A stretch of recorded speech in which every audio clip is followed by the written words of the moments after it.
elephant lug. What's it like working for Mr. Campion? Hell.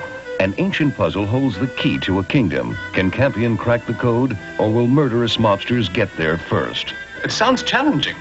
I enjoy a challenge. Tonight at 10. She's kind of strange. I remember once I had a dinner party and this very important person came for dinner. And I sat on the couch and there, lo and behold, was a dead peanut butter and jelly sandwich. But Mary's not timid about how to fix things. This is the switch that I'm going to put here. And I'm going to do it because this is sort of a lousy idea to have a plug that the kids can only turn off and on by plugging it in or plugging it out.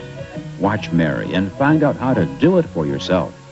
Tune in tomorrow morning at 8:30. You're watching Public TV, channels 45 and 49, WNEO Alliance and WEAO Akron. Local acquisition and broadcast costs for Wall Street Week have been underwritten by grants from the Helen and Walter Bender Memorial Fund through the trustees of Bank One Youngstown and Butler Wick & Company, with 9 offices in Northeast Ohio and Western Pennsylvania.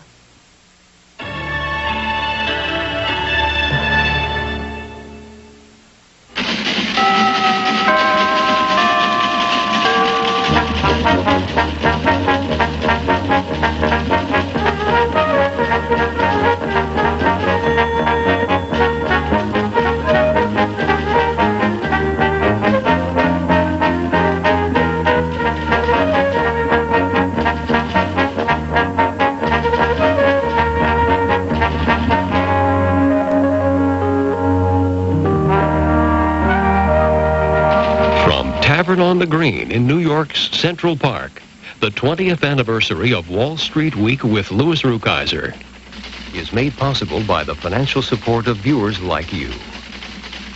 By the Travelers, insurance and related financial services working to provide financial peace of mind for American business. By Enron, providing natural gas which holds the promise for a cleaner world and a more energy-independent America. Enron Corp. and the Enron Foundation. And by Prudential Bates Securities. Rock solid. Market wise.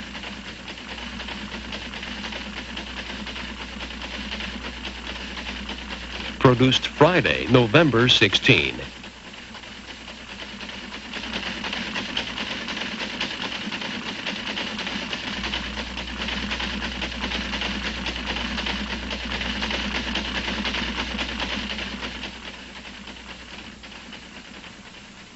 Good evening. I'm Louis Rukeyser. This is Wall Street Week.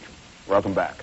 And welcome to our very special 20th anniversary celebration, coming to you from New York's Tavern on the Green, a setting that seems particularly appropriate tonight for 2 reasons. Green, because we will be talking, as always, about money and how you can get more of it. And Tavern, because we will also be talking about the state of the U.S. economy. And by the time we're finished, you may well feel the need for a tavern. I'll drink to that. All week long, people have been asking me to explain the reason for our longevity and success, but I think the real answer to that one is perfectly simple. Clearly, it is because we have solved all the problems of the American economy. Just think for a minute of what we would be seeing today if Wall Street Week hadn't been looking out for your interests over the past 2 decades. Or just for starters, if we hadn't been here, the U.S. dollar would be weak, interest rates would be high, the federal deficit would be growing, and the politicians would be getting ready to raise your taxes again. Thank goodness we've managed to put all that behind us. So I don't know what's even left for us to cure in the next 20 years, but we'll keep on trying. With me here in Central Park tonight are about 350 of our very closest friends, including many of the folks viewers have said were their favorite guests and panelists over the years. And I'll be chatting with some of them in a moment.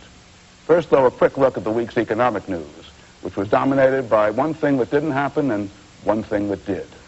The shoe that failed to drop was war in the Middle East, as the so-called smart money concluded with its usual confidence that an attack on Iraq was not imminent after all. And so the world oil price fell back below $30 a barrel.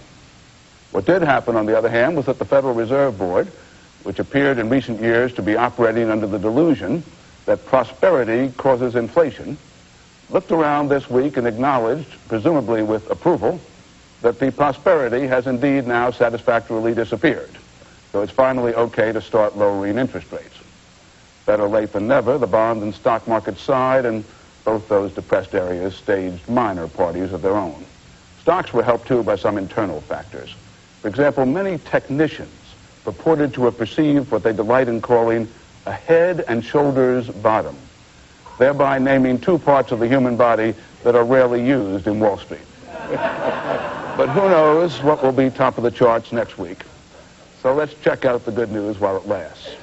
And as the Dow Jones Industrial Average indicates, signs that inflation might be less fearsome than previously believed, combined with the reality of lower interest rates and oil prices, to send stocks to their best levels in 2 months. The blue chip index picked up nearly 62 points to close at 2550.25. And on rising, though still not impressive, volume, all the broader indexes showed gains for the week, too. Bear market rally or the start of something big? Our 10 chief elves remain totally divided on the market's technical outlook for the next 6 months, netting out to a big fat 0.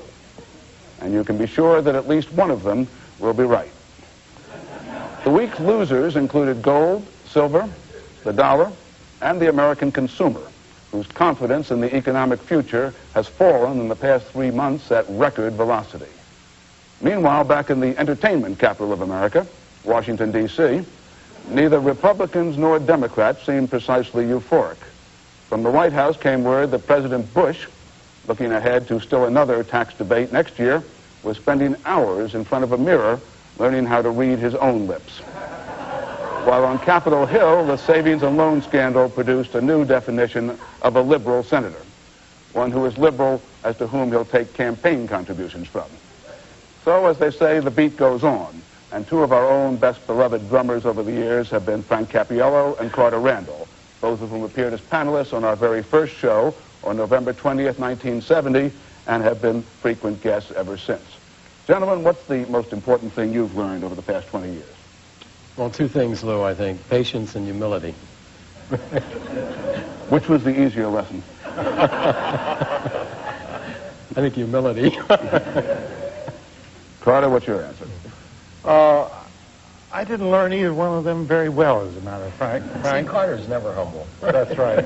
But I'm going to... The Enron Foundation. And by Prudential Bates Securities. Rock solid. Market wise. For a printed transcript of this program, send $5 to Transcripts, Wall Street Week with Louis Rukeyser, Owings Mills, Maryland, 21117. That's $5 to Transcripts, Wall Street Week with Louis Rukeyser, Owings Mills, Maryland, 21117. Wall Street Week with Louis Rukeyser transcripts are also available to subscribers of the Dow Jones News Retrieval Service.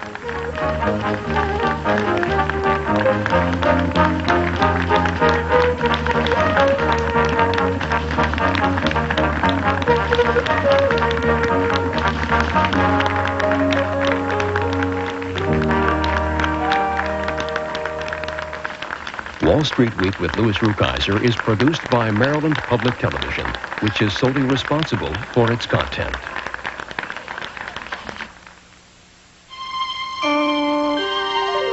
This is PBS.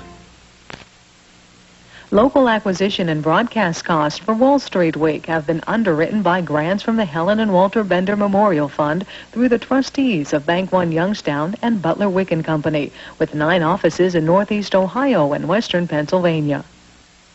Join National Geographic on assignment in a search for sunken treasure. A Spanish galleon lost at sea more than 3 centuries ago. This was the dream that held Mel Fisher in its grasp for 16 long years. The personal tragedy and the remarkable triumph. Join Mel Fisher in his quest for the Atocha as National Geographic takes you on assignment. Sunday morning at 10.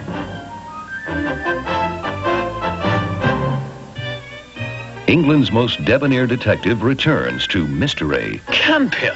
Albert Campion, that is, master of disguise, charmer of beautiful women, and companion to his faithful servant, Lug.